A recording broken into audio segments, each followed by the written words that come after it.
Prashanti water రావట్లేదు. Tissues ఇవ్వమంటావా? నేనుండేది అమెరికాలో కాదు, బెంగళూరులో. అమెరికా కంటే ఘోరంగా అయిపోయింది ఈ మధ్య బెంగళూరు. తాగడానికే వాటర్ లేవు. అవును, ప్రశాంతి చెప్పింది నిజమే.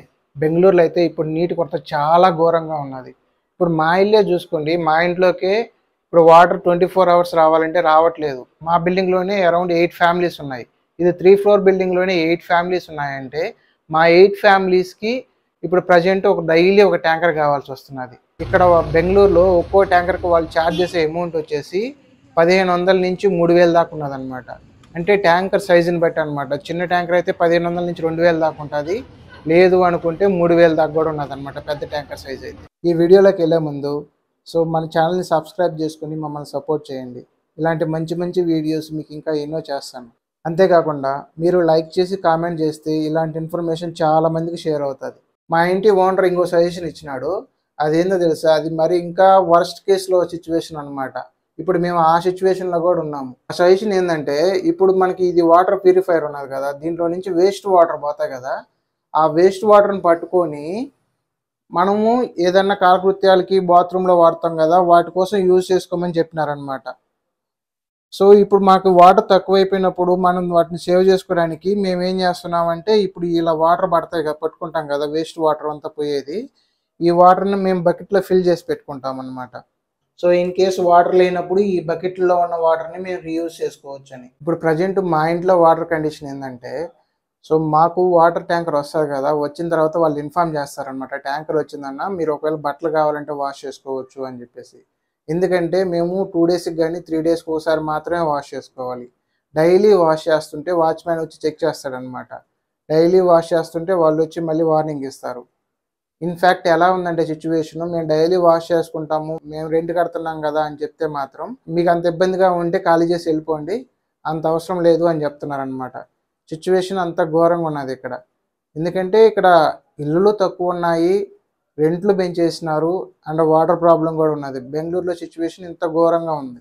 ఒక డేకి బెంగళూరులో 270 crores లీటర్స్ వాటర్ కావాల్సి వస్తుంది. ప్రజెంట్ 110 crores లీటర్ వాటర్ మాత్రమే అవైలబిలిటీలో ఉన్నదన్నమాట. ఈ వచ్చే వాటర్ కూడా మనకి ఎక్కడి నుంచి వస్తున్నది అంటే కావేరీ వాటర్ నుంచి వస్తున్నది. ఇప్పుడు ఆ కావేరీ వాటర్ కూడా మొత్తం అయిపోయాయి అన్నమాట, ఎక్కడా లేవు, కొంచెం కొంచెం ఉంటే అక్కడక్కడ సప్లై చేస్తున్నారు వాళ్ళు. ఇప్పుడు ఏంటంటే వానలు లేవు బెంగళూరులో, ఎక్కడ వానలు లేకపోయాకే ఇప్పుడు బోర్లో కూడా నీళ్ళు లేవన్నమాట.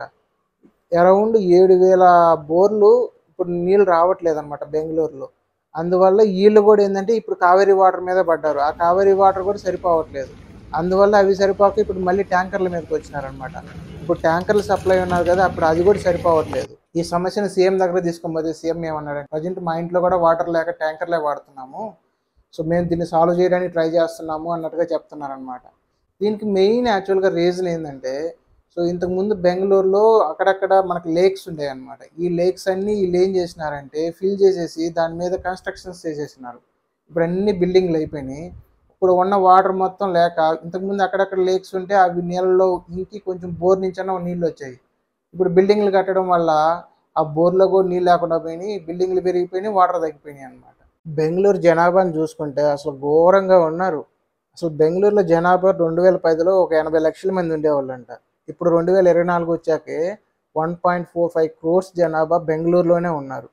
ఇంతమంది జనాభాకి నీళ్ళు కావాలంటే ఎన్ని వాటర్ కావాల్సి వస్తాయి. ఈ వాటర్ ప్రాబ్లం వల్ల ఆఫీస్ వాళ్ళేమో వర్క్ ఫ్రమ్ హోమ్ ఇస్తుంటే అపార్ట్మెంట్ ఓనర్స్ మాత్రం వర్క్ ఫ్రమ్ ఆఫీస్ కావాలంటున్నారు. ఎందుకంటే వీళ్ళందరూ ఆఫీస్కి వెళ్తే అయినా వాటర్ యూసేజ్ తగ్గుతుందని చెప్పేసి వాళ్ళు ఆఫీస్కి వెళ్ళమంటున్నారు. అక్కడ ఆఫీసులోనే వాటర్ లేక వాళ్ళు మీరు ఇంటి దగ్గర నుంచే చేసుకోమని చెప్తున్నారు అనమాట. ఇప్పుడు ప్రజెంట్ బెంగళూరులో వాటర్ ట్యాంకర్ లేకపోతే బతికే సిచ్యువేషనే లేదు. మాకు ఒకవేళ వర్క్ ఫ్రమ్ హోమ్ ఇస్తే ఇమీడియట్గా ఇంటికి వెళ్ళి చేసుకుందామా అన్నట్టుగా ఉందన్నమాట సిచ్యువేషన్. మీకు ఒక ఎగ్జాంపుల్ చెప్తాను. మేము ఇక్కడ జాయిన్ అయింది అరౌండ్ 1.5 year బ్యాక్ జాయిన్ అయ్యాం అనమాట ఈ ఇంట్లో. సో అప్పుడు జాయిన్ అయినప్పుడు జస్ట్ 13.5K 1 BHKకి. సో దాన్ని 1 yearలో వాళ్ళు ఏం చేసినారంటే 15K చేసినారు. ఇప్పుడు మళ్ళీ వాటర్ లేవని చెప్పేసి 5 months తర్వాతే మళ్ళీ 17,000 చేశారనమాట. సో వీళ్ళు వాటర్ లేవని చెప్పేసి రెంట్లు పెంచేస్తున్నారు. ఆ రెంట్లు పెంచిన వాటర్ సఫిషియెంట్గా ఉంటుందంటే అక్కడ వాటర్ బై చేద్దాం అనుకున్నా వాటర్ లేక వాళ్ళు ఏం చెప్తున్నారంటే వాటర్ తక్కువ వాడండి, మనకి సప్లై కావాలన్నా దొరకట్లేదు, సో ట్యాంకర్లు ఎన్నిసార్లు ఫోన్ చేసినా వాళ్ళు రెస్పాండ్ అవ్వట్లేదు ప్రాపర్గా, సో మనమే యూసేజ్ తగ్గించుకోవాలి, లేకపోతే ఇబ్బంది పడతామని వాళ్ళు ముందుగానే చెప్తున్నారనమాట. బెంగళూరులో వాటర్ ప్రాబ్లం రావడానికి మెయిన్గా 2 రీజన్స్ అన్నమాట. ఒకటి మెయిన్ రీజన్ ప్రజెంట్ వచ్చేసి ఇక్కడ వర్షాలు పడట్లేదు. వర్షాలు పడకపోయాకే భూగర్భ జలాలు ఇంకిపోయాయి. ఇంకిపోవడం వల్ల బోర్లలో నీళ్ళు రావట్లేదు అనమాట. అంతేకాకుండా మన బెంగళూరు అనేది సముద్ర మట్టానికి కొంచెం హైట్లో ఉన్నది. అందువల్ల మనకి వాటర్ ఇంకిపోతే అంత తేలిగ్గా రావు బోర్లో నుంచి. నిజంగా అయితే మేమైతే కొంతవరకన్నా బెటర్, కానీ ఇంకా కొన్ని ఏరియాస్ ఉన్నాయి, అవి ఇంకా చాలా ఘోరంగా ఉన్నాయన్నమాట. ఇది బెంగళూరులో మేము ఫేస్ చేసే సిచ్యువేషన్ గురించి కంప్లీట్ ఇన్ఫర్మేషన్. ఒకవేళ ఈ వీడియో మీకు నచ్చినట్లయితే please subscribe the channel and like the video. Thanks for watching.